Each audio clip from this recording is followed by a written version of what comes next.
Hey, it's Verity here from the creative team and welcome to the channel. In today's video I have several ways to use silhouette heat embossing on your cards, with two very easy techniques and then one more slightly advanced technique. You'll find one that suits your style. Silhouette heat embossing allows your heat embossing to take centre stage in your paper crafting and can complement any occasion. To start off, the first technique uses stencils to create the silhouette heat embossing. So for this card, I'm using the Altenew Exotic Tulip Mask Stencil. Mask stencils are perfect for these techniques, as they've got large negative spaces allowing you to create the silhouettes. So I've taped the stencil down on top of some watercolour cardstock and covered over some of the other areas of the stencil, as I just want the large tulip flower head.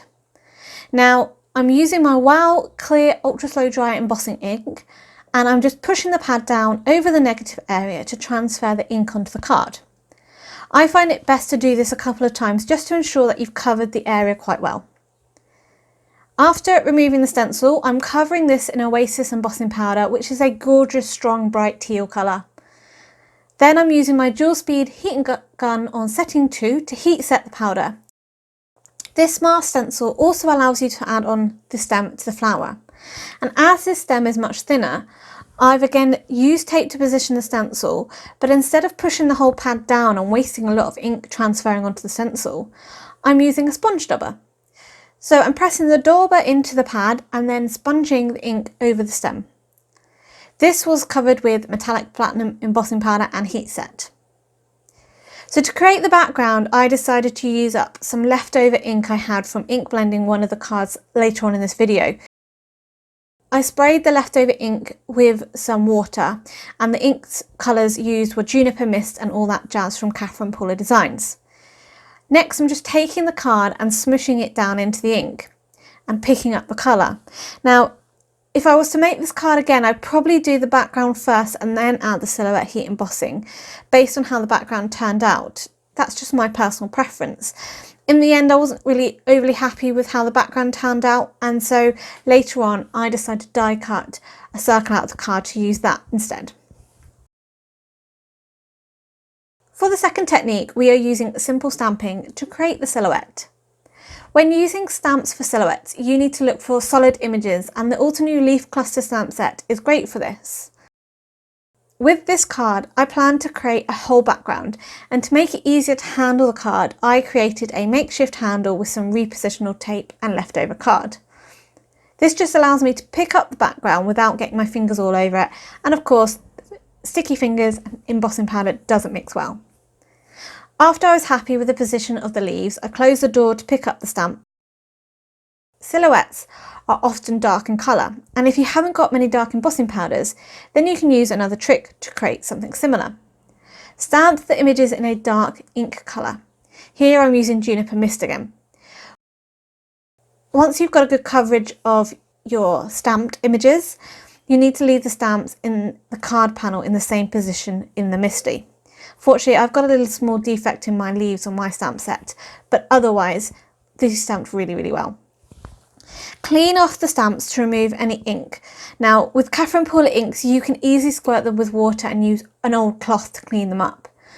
But next, you then need to ink the stamps up again with your ultra slow dry embossing ink from Wow. As you've not moved the card panel or the stamps, you can then close your Misty door and it's going to stamp directly over the stamped leaves. So using your makeshift handle, you can easily now pick up the card panel and then cover this with embossing powder. So for this technique, we are covering this with clear gloss embossing powder, and you can get these in quite big tubs, which is brilliant. Once you've heat set it with your dual speed heat gun, you'll then have a lovely glossy finish, but the colour of the ink will shine through because it's a clear powder. So this is a way to get dark colours if you do not have any dark powders to hand. Of course though, you can use any colour of powder you truly love when it comes to silhouettes.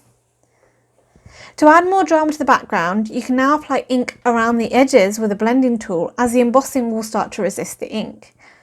Here I'm using all that jazz first and softening the colour up as I move in towards the middle, and then next I'm going in with Juniper Mist to darken up the edges. After I trimmed the panel down slightly, I decided to go and use some blackjack ink as well, just to darken the edges up ever slightly more, just to add a little bit more drama.